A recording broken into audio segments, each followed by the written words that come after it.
Franci, çfarë të bën përshtypje? Është respektuar çdo, domethënë, është shtyrë në limite, kanë përshtypjen e gjithë betejë ligjore dhe politike. Ka shkelje të ligjit dhe çfarë pret të ndodhë më tej?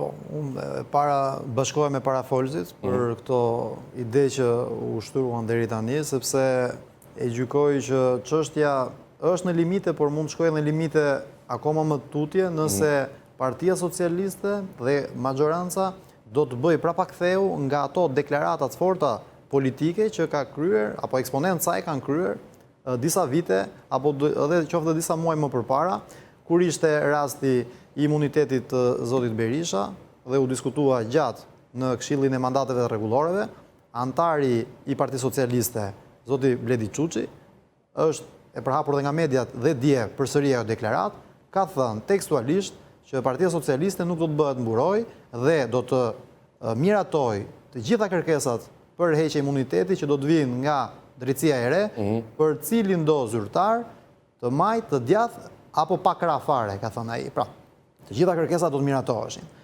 Zoti Çuçi duhet vlej logjikisht dhe për Pikërisht. Por zoti Çuçi është ende antar edhe kësaj here në këtë kuvend të ri i këtij këshilli të imuniteteve dhe mandateve, i cili të premten do të mlidhet dhe do diskutojë dhe do të shqyrtojë kërkesën e paraqitur nga SPAK zyrtarisht dje në Kuvendin e Shqipërisë. Kërkesa nuk është thjesht për heqje imuniteti.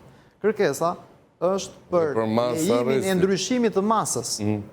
Pikërisht, për lejimin e ndryshimit të masës ndaj zonjës Balluku. Nga pezullimi i detyrës dhe bllokimi i daljes jashtë vendit të kalohet tashmë në arrest me burg. Por, duke u nisur nga ajo që po ndodh. Me burg apo arrest në shtëpi, pse nuk kishte një qartësi në kërkesën e gjykatës që firmosi thuaç kërkesën origjinale të prokurorit çështjes?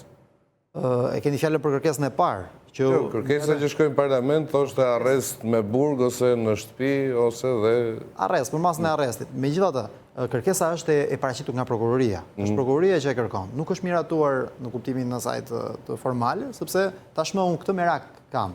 Atë desha të shpjegoj që ky komision, pra po themi ky këshill, pranë kuvendit, i përbër nga këta antar edhe nga pozita dhe nga opozita, të cilët do ta shqyrtojnë këtë kërkesë. Nuk duhet të transformohet në një gjyq. Nuk duhet të transformohet në një gjykat dhe të vlerësoj meritën e kërkesës së ardhur nga ana e organit procedues, pra të SPAK-ut, pra për të analizuar dhe për të thënë që ne japim deri këtu, por nuk ta japim maksimalisht kërkesën tonë, nuk ta plotësojmë maksimalisht. Pse? Sepse nuk është roli i kuvendit që të jetë gjykat mbi prokurorinë. Se ndryshe do të ishte një precedent mjaft i rrezikshëm. Mirë po, këto element ne kemi filluar të shohim dhe kur ishte rasti i imunitetit zotit Tahiri. Pra ku u bë një gjyq i mirëfillt brenda kuvendit. Atëherë ku u paraqitën prokurorët e krimeve të rënda në atë kohë para rencën e SPAK-ut dhe ku u bë një betejë mjaft e ashpër për që zgjati disa ditë. Nëse do të vazhdojë njëjta gjë, atëherë këtu kemi pikërisht atë që u tha dhe më përpara, një prapaktheu të madhe të Partisë Socialiste dhe të vetë Edi Ramës, i cili edhe më herët ka deklaruar kur ishte rasti zëvendës kryeministrit tjetër Ahmetaj që Partia Socialiste nuk mban mbi supe, mbi kurriz asnjë person. Në rastet e tjera të ish ministrave tjerë kanë deklaruar politikisht që merrni avokat dhe përballuni vetë me drejtsinë. Pra nëse do të bëhen avokat mbrojtës të zonjës Balluku në kuvend duke penguar masën e kërkuar nga prokuroria dhe nga drejtësia, unë mendoj që do të ketë mjaft probleme të tilla dhe do të përshpejtohet vetëm rënja e tyre, do të përshpejtohet. Rënja politike e tyre. Okej. Red, ndërkohë partitë opozitare po thrasin protesta. Megjithatë, Partia Demokratike proteston veç, ju protestoni veç, Adriatik Lapaj dhe partia e tij proteston e veçuar, Agron Sheaj, gjithashtu pam që thirri protesta të veçanta. Dhe në këtë mes kam përshtypjen se mungon një pjesë e shoqërisë që mund të jetë e pa identifikuar me një parti, por që do të ishte e gatshme ndoshta dilte në protestë. Mund të ketë një modul bashkëpunimi të largët për një objekt proteste që ju të gjithë e keni emëruar të përbashkët?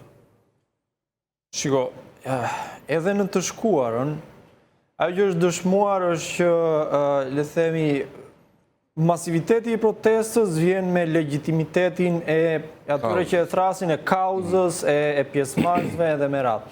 Tani, unë nuk jam ai që detyrimisht do them që njerëzit duhet vinë te protesta që organizon Lëvizja Bashkë, për më tepër është ditën në cilën mbahet kuvendi dhe e shpreh edhe në fillim qëllimin e nevojës së pjesëmarrjes për të shprehur vullnetin e njerëzve në raport me çështjen e nxehtë të ditës që është pikërisht heqja e imunitetit zonjës Balluku.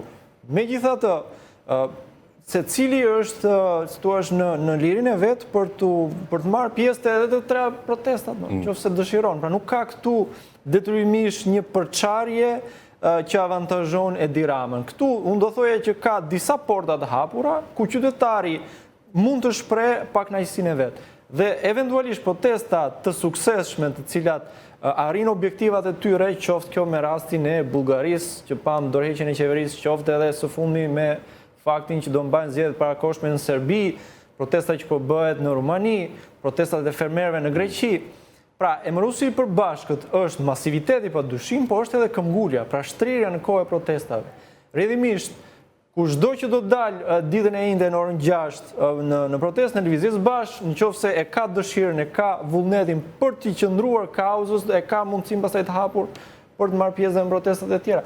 Ama, kur vjen puna pastaj tek bashkëorganizimi, le ta quajmë kështu, atëherë duhet të evidentojmë pikat që na ndajnë me aktorët e tjerë. Po, për shembull, te rastet që përmende kanë qenë studentët ata që kanë shtyrë protestën, përpara dhe partitë politike që janë bashkëngjitur, madje shumë prej tyre kanë ofruar edhe në rastin e Serbisë, për shembull, një listë të pavarur deputetësh në rast të zgjedhjeve që atje do të mbahen. Mund gjendet një modul ku partitë politike nuk janë faktori kryesor, apo kjo mbetet pastaj në dorën e shoqërisë civile? Mbetet pikërisht në dorën e organizatorëve të shoqërisë civile. Tani problemi që kemi në këto 35 vite, po sigurisht edhe më parë, në Shqipëri është fakti që mungojnë shpeshherë këta aktorët e pavarur të shoqërisë civile që do mund të organizonin dhe të mobilizonin. Se është e thjeshtë ta thrasësh në protestë, por ama që të ketë pjesëmarrje dhe mobilizim, do duhet kishte sindikata pra.